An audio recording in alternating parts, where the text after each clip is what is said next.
Hello everybody, this is Jack Dennis and welcome to our Jack Dennis Fly Fishing channel on YouTube. We're going to be talking saltwater here in the next few segments as we're going to be featuring Volume 2 of Jimmy Nix tying saltwater flies. We did feature Volume 1, which included a lot of great bonefish patterns, but now we're going to the bigger fish. The fish that are sometimes as big as you are, tarpon and beyond. So Jimmy, maybe you don't know who he is, but Jimmy was one of the leading tyers 30 years ago to come up with innovating both bass and saltwater patterns. I really think you're going to enjoy taking a look back at where saltwater fly fishing came from and tying, and enjoy some scenes from Belize. But have fun with my friend Jimmy. It was only happened 30 years ago, but it's still timeless.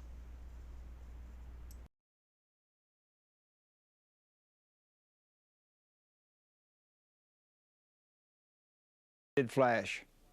This time we're going to tie this fly in a chartreuse color, but we also fish two other colors, a pink and of course a burnt orange. Marabou blood feathers to match the color.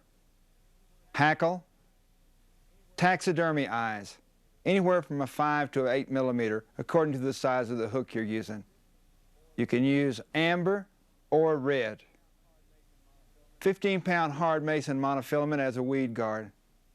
And we'll use flat wax thread to tie the fly. The first thing I'll do, you can see it got a little bend in the hook. So I'll take the hook and grab it with good fishing pliers and just put a little bend in there. Almost all bend backs and all bonefish plies, if I want that hook point to ride up, the first thing I do is put a little bend in that hook, and it really helps. Put a jam knot right behind the eye of the hook.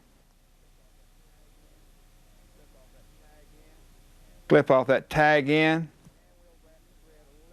And we'll wrap thread a little bit past the bend of the hook. Not much. And then back up to the point of the hook. Take a little piece of just one plume of marabou and come down about halfway and just clip out the stem. That way when you pull this all together, you got all moving marabou and no stem. You get a lot more action. We'll clip this off right where I cut it, hold this bunch, put a loose wrap, and tighten down. Again, we'll hold that marabou off of the hook shank and tie it right down on the top of that hook shank, and come back forward to our original tie-in area. Now we want this about 1.5 times the hook shank length, so I'll just pull it forward to measure it. And again, instead of cutting it, I'll just break it off with my thumbnail.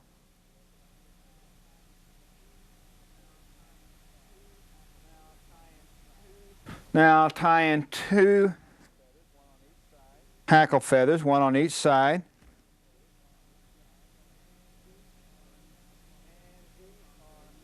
And these are the capons that I use for tarpon, so they're nice and webby. But these are the feathers that are a little too thin for tarpon feathers, so I use them for my redfish flies. And we'll hold them up there just about the same length as the marabou, and we'll bring our scissors in here right at our tie-in point and clip both of them off at one time. Get rid of the excess barb. Hold them one on each side and tie them in with loose wraps.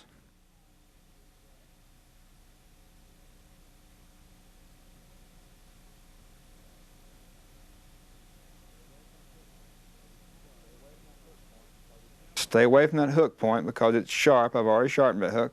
Now we'll just overwrap it with thread. Nice thread base, and then we'll come forward a little bit.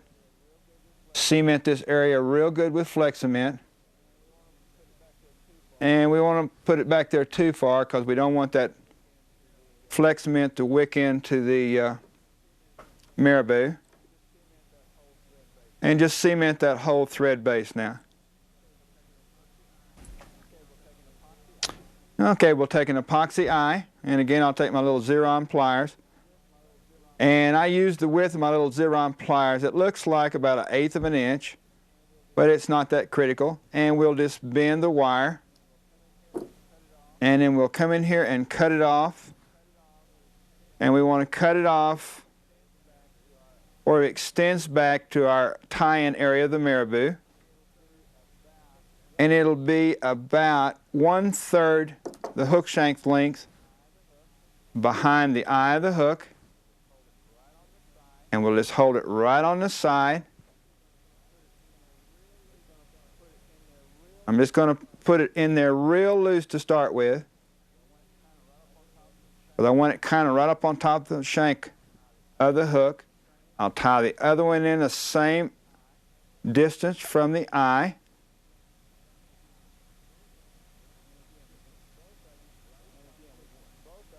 And again, we want both of them right on top of the hook shank. Lace them in and then pull them to each side.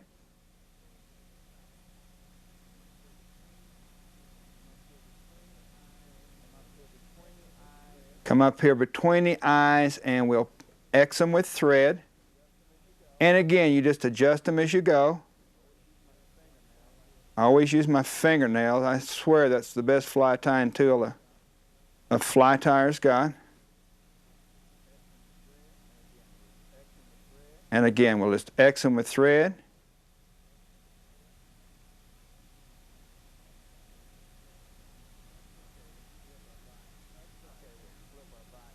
Okay, we'll flip our vise upside down.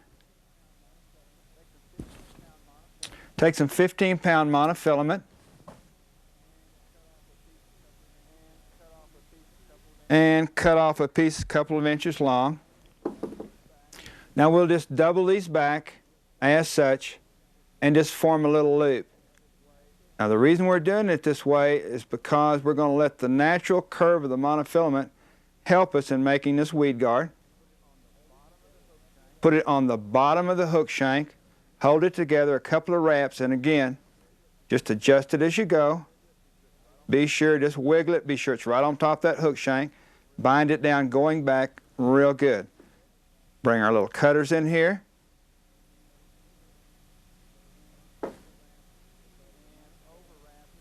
And overwrap the butt of the monofilament.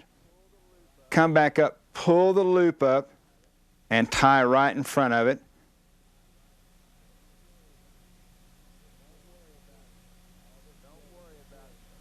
And don't worry about all this buildup of thread because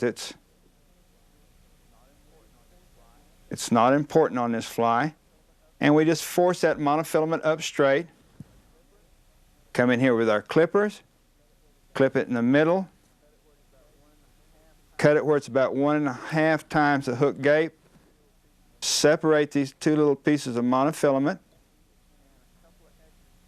and a couple of X's in between.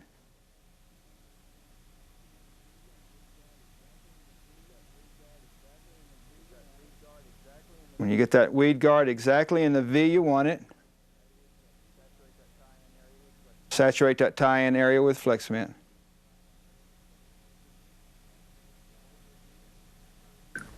Okay, turn my fly over again and cut a length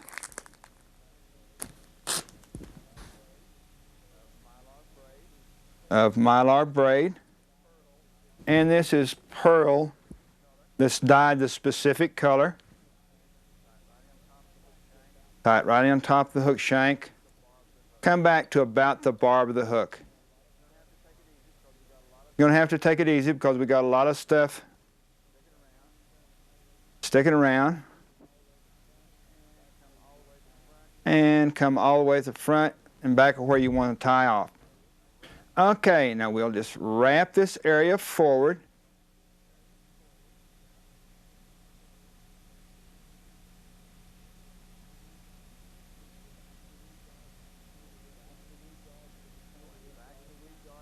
Going back to the weed guard, now in front of the weed guard.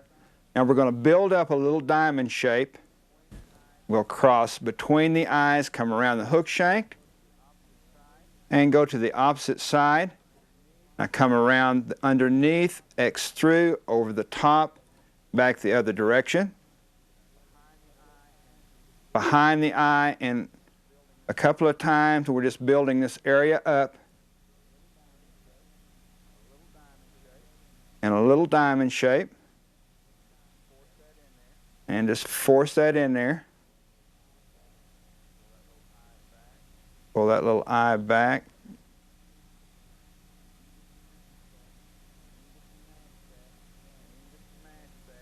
And you can just mash that flat. It forms a nice little diamond.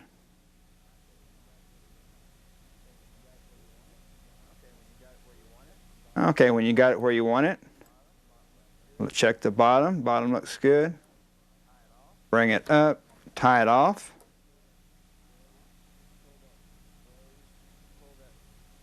And pull that braid where we can get a nice tie-in, clip it off. Tie off a little head.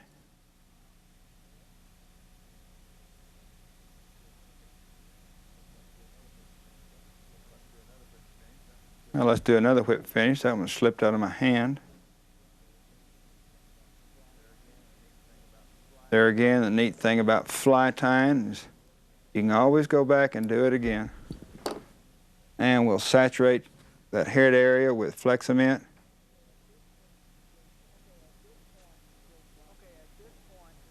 Okay, at this point, this little fly can be fished.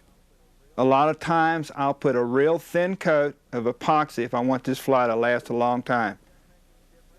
But it doesn't make any difference whether you put epoxy or don't put epoxy. You can fish it right now, and I'll guarantee you redfish absolutely love it.